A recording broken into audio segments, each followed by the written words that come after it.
मित्रों, मांसाहार पुण्य है या पाप, इसके संदर्भ में आज इस वीडियो में हम आपको एक कथा सुनाने जा रहे हैं। अगर आप यह वीडियो देख रहे हैं तो पूरा कथा सुने, वरना आपको पाप लग सकता है, क्योंकि यह गरुड़ पुराण की कथा है। इसलिए पूरा अवश्य देखें और अपने ज्ञान को बढ़ाए। यह बात उन दिनों की है जब भगवान श्री कृष्ण अपने बालपन में थे। एक बार जब श्री कृष्ण एक पेड़ के नीचे बैठे बांसुरी बजा रहे थे, उसी तरह एक हिरन दौड़ता चला आया और उनके पीछे जाकर छुप गया। वो हिरन बहुत ही घबराया हुआ था। भगवान श्री कृष्ण ने उसके सिर पर हाथ फेरते हुए कहा, क्या हुआ? तुम क्यों छुप रहे हो? उसका पीछा करते हुए एक शिकारी भी वहां आ पहुंचा और बोला, यह मेरा शिकार है, इसे मुझे दे दो, इस पर मेरा अधिकार है। तब भगवान श्री कृष्ण बोले, हर जीवित जीव पर उसका खुद का अधिकार होता है, न कि किसी का। तब वह शिकारी क्रोध में बोला, यह मेरा शिकार है, इसे मैं पकाकर खाऊंगा। तब भगवान श्री कृष्ण बोले, किसी भी जीव को मारकर खाना पाप की श्रेणी में आता है। क्या तुम पाप के भागी बनना चाहते हो? मांसाहार पुण्य है या पाप, क्या तुम धर्म को नहीं जानते? तब वह शिकारी बोला, मैं तुम्हारे जितना शिक्षित तो नहीं कि यह जानूं कि मांसाहार पुण्य है या पाप, पर मैं यह जानता हूं कि जीव को मारकर खाना, इसमें कोई हर्ज नहीं। मांसाहार से तो एक तो वह जीव को जीव बंधन से मुक्त कर रहा है, फिर क्यों मांसाहार से मना किया जाता है? मांसाहारी होने को क्यों नहीं कहा जाता? वैसे भी मैं इसको मारकर नीच योनि से मुक्ति दिलाकर पुण्य ही कमा रहा हूं, फिर इस पर पाबंदी क्यों? इसे तो प्रोत्साहित करना चाहिए। जहां तक मैंने सुना है, जीव हत्या तो शास्त्रों में भी बताया गया है। राजा लोग शिकार किया करते थे। ऐसे तमाम तर्क देते हुए श्री कृष्ण से पूछा कि फिर क्यों ये मांसाहार गलत है और पाप की श्रेणी में आता है? आप ही बताइए, मांसाहार पुण्य है या पाप?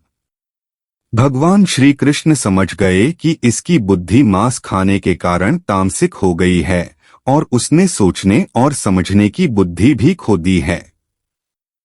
फिर भगवान श्री कृष्ण बोले, इस अंतहीन विषय पर पहले मैं कोई राय नहीं दूंगा। मेरी इस छोटी सी कथा सुनने के बाद तुम ही उत्तर देना कि मांसाहार पुण्य है या पाप, और तुम्हें मांस खाना है या नहीं। वह शिकारी सोचने लगा कि इसमें मेरा तो कोई घाटा नहीं है, इस कथा को मैं सुन ही लेता हूं, मेरा मनोरंजन भी हो जाएगा और बाद में मुझे इसका मांस भी मिल जाएगा। तो भगवान श्री कृष्ण ने अपनी कथा आरंभ की। एक बार मगध में खाद्य संकट खड़ा हो गया तो अन्न का उत्पादन कम रहा। राजा को चिंता हुई कि यदि इस समस्या का शीघ्र निदान नहीं किया गया तो संरक्षित अनाज कोष भी खत्म हो जाएगा और संकट भीषण हो जाएगा। तो सम्राट ने अपनी राज्य सभा में पूछा, देश की खाद्य समस्या को सुलझाने के लिए सबसे सस्ती वस्तु क्या है? मंत्रीगण सोच में पड़ गए। चावल, गेहूं, आलू इत्यादि पदार्थों को उगाने के लिए बहुत श्रम करना पड़ता है। वह तभी प्राप्त होते हैं जब प्रकृति का प्रकोप न हो। ऐसे में तो कुछ सस्ता हो ही नहीं सकता। तभी शिकार का शौक रखने वाले एक मंत्री ने सोचा कि यही उत्तम अवसर है, क्यों न अंधाधुंध शिकार के लिए राजा की अनुमति ले ली जाए। उसने सभा में कहा कि सबसे सस्ता खाद्य पदार्थ है मांस। इसके लिए धन का खर्च भी नहीं है और पौष्टिक खाना भी मिलता है। सभी सामंतों ने इस बात का समर्थन कर दिया, लेकिन मगध के प्रधानमंत्री अभी भी चुप थे। सम्राट ने पूछा, प्रधानमंत्री आप चुप क्यों हैं? आपने कोई अनुमोदन नहीं किया, आपका क्या मत है? प्रधानमंत्री ने कहा, मैं यह नहीं मानता कि यह कथन सही है कि मांस सबसे सस्ता पदार्थ है। फिर भी इस विषय पर मैं अपने विचार आपके सामने कल रखूंगा। प्रधानमंत्री उसी रात मांसाहार का प्रस्ताव रखने वाले सामंत के घर पहुंचे। सामंत ने इतनी देर रात प्रधानमंत्री को अपने घर आया देखा तो वह घबरा गया। किसी अनिष्ट की आशंका से वह कांप गया। प्रधानमंत्री ने कहा, संध्या को महाराज बीमार हो गए। उनकी हालत बहुत ही खराब है। राजवैद्य ने कहा है कि किसी शक्तिशाली देह का 2 तोला मांस मिल जाए तो राजा के प्राण बचाए जा सकते हैं। आप महाराज के सबसे विश्वास पात्र हैं, इसीलिए आपसे योग्य कौन होगा। इसके लिए आप जो भी मूल्य लेना चाहें ले सकते हैं। आप कहें तो इस काम के लिए मैं आपको 1 लाख स्वर्ण मुद्राएं भी दे सकता हूं। एक बड़ी जागीर भी आप मांग सकते हैं। बस आप अपनी इच्छा कहें। मैं कटार से आपके हृदय को चीर कर बस 2 तोला मांस निकाल लूंगा। यह सुनकर सामंत के चेहरे का रंग फीका पड़ गया। वह सोचने लगा, जब जीवन ही नहीं रहेगा तो लाख स्वर्ण मुद्राओं से मैं क्या करूंगा और बड़ी जागीर भी किस काम आएगी। वह झटपट अंदर भागा और अपनी तिजोरी से 1 लाख स्वर्ण मुद्राएं लेकर आया। मुद्राएं देकर उसने प्रधानमंत्री के पैर पकड़ लिए और गिड़गिड़ाते हुए बोला, श्रीमंत, मैं आपकी 1 लाख मुद्राओं में अपनी 1 लाख मुद्रा और मिलाता हूं। इस पैसे से आप किसी और सामंत के हृदय का मांस खरीद ले, किंतु मुझे जाने दे। यह बात किसी और को पता न चले। मैं आपसे आग्रह करता हूं। प्रधानमंत्री जी यह सब समझ चुके थे। वह उसे थोड़ी और मानसिक पीड़ा देना चाहते थे। प्रधानमंत्री ने आगे कहा, सामंत, आप शरीर से बलिष्ठ हैं। आपकी कद काठी महाराज से मिलती जुलती है। इसीलिए राजवैद्य ने खास तौर पर आप ही का नाम लिया है। आपके दान से हमारे अच्छे राजा की जिंदगी बच सकती है। आप कहे तो मैं आपको प्रधानमंत्री का पद देने को तैयार हूं और खुद आपका कर्मचारी बनकर रहूंगा, पर प्रजा से हमारे राजा न छीने। सामंत तो फंसता हुआ दिख रहा था। उसने शरीर पर अंगवस्त्र रखकर अपने जूते भी पहन लिए। जैसे ही वह वहां से भागने वाला था, वह तुरंत प्रधानमंत्री के पैरों में लेट गया। उसने याचना की कि प्रधानमंत्री, मैं इसके योग्य नहीं हूं। जब प्राण ही नहीं रहेंगे तो प्रधानमंत्री पद का या राजा का सिंहासन भी मिल जाए तो मैं उसका क्या करूंगा। आप चाहें तो मेरा सब कुछ ले ले, पर मेरे प्राण न लें। मैं अपना ये भवन और सारा धन आपको सौंपता हूं। रातों रात राज्य से निकल जाऊंगा। इतना कहकर वह अपने घोड़े की ओर भागा और जैसे ही अपना घोड़ा गठने लगा, आवाज आई, अभी अभी अपने पीछे गए तुम अपने परिवार को भी छोड़े जा रहे हो।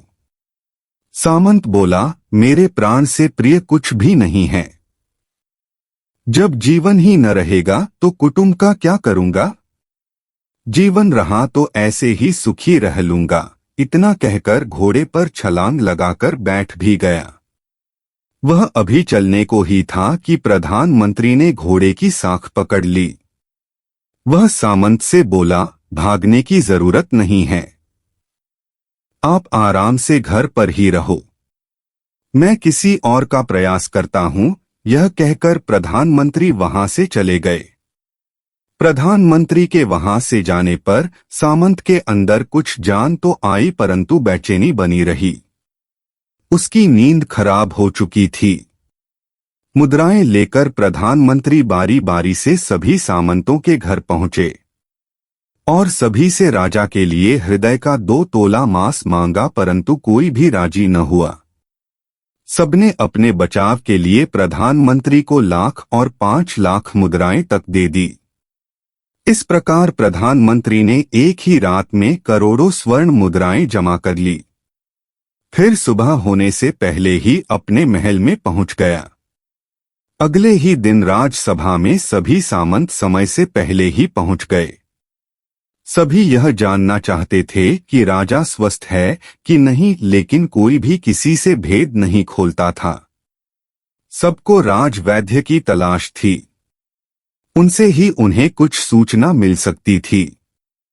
प्रधानमंत्री ने सैनिकों को आज्ञा दे रखी थी कि जब तक महाराज राजसभा में न आए किसी भी सामंत को भी महल से बाहर जाने की आज्ञा नहीं है। राजा सभा में अपनी चिर परिचित गति में आए और अपने सिंहासन पर आकर बैठे। सभी सामंतों ने देखा कहीं से भी राजा उन्हें अस्वस्थ नहीं लगे। उन्हें तो कुछ हुआ ही न था। प्रधानमंत्री ने उनसे झूठ बोला।